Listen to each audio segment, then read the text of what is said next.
इम्तियाज़ जलील साहब कल जनाब शरद पवार साहब मुझसे फ़ोन पर बात किए थे। मुझे उन्होंने कहा कि सदर जमहूरिया के प्रेसिडेंट इलेक्शन के सिलसिले में मीटिंग है, आप आइए, हम आपको दावत देते हैं।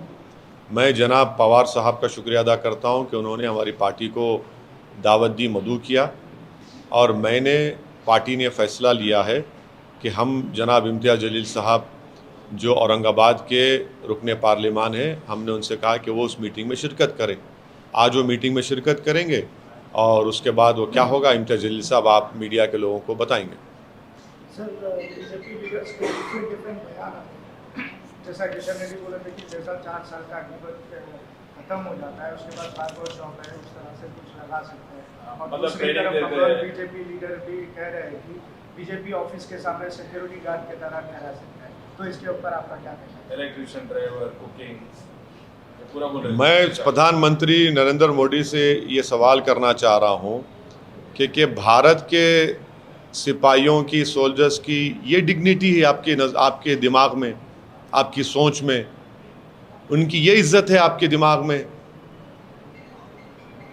एक वतन अजीज़ का एक सिपाही जो दुश्मन देशों से आंख में आंख मिलाता है, जो रोज़ 24 घंटे में अपना हर पल, हर घड़ी अपनी जान को ख़तरे में डालता है इस देश की सुरक्षा के लिए, ये आपके पास ये डिग्निटी है उन लोगों के बारे में, ये इज़्ज़त है उनके बारे में कि आप कह रहे हैं कि इनको आपके ऑफिस में चौकीदार बना देंगे?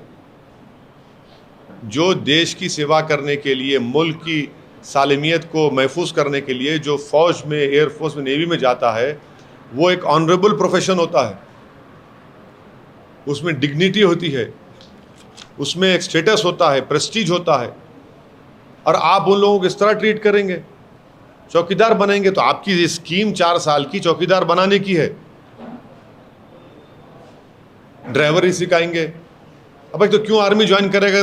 उसको ड्राइविंग करना है, उसको कारपेंट्री करना है, उसको चौकीदार बनना है, तो क्यों आर्मी में जाएगा फिर? वो बताइए आप।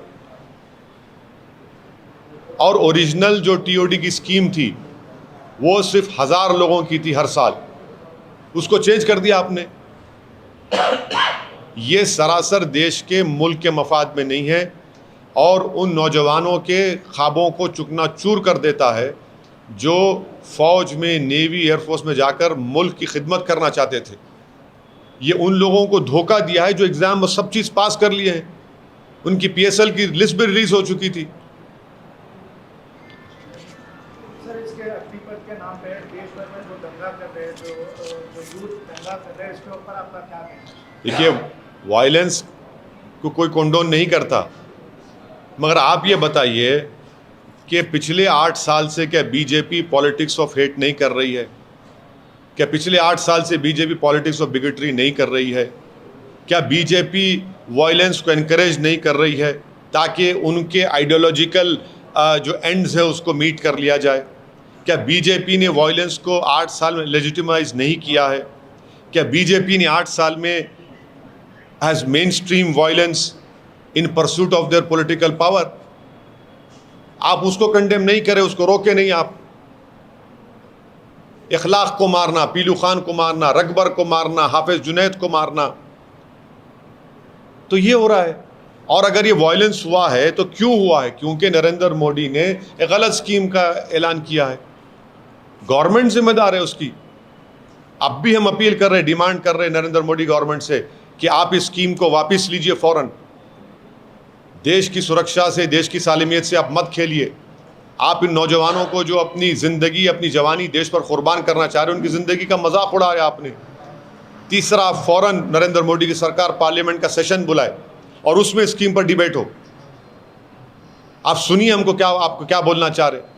आप कैसा इस तरह का ऐलान कर सकते हैं जिससे देश को ख़तरा है? चीन बैठा हुआ है भारत की ज़मीन पर, 6 हमारे बटालियन वहाँ पर हैं, एक तरफ पाकिस्तान से दहशतगर्द आते हैं,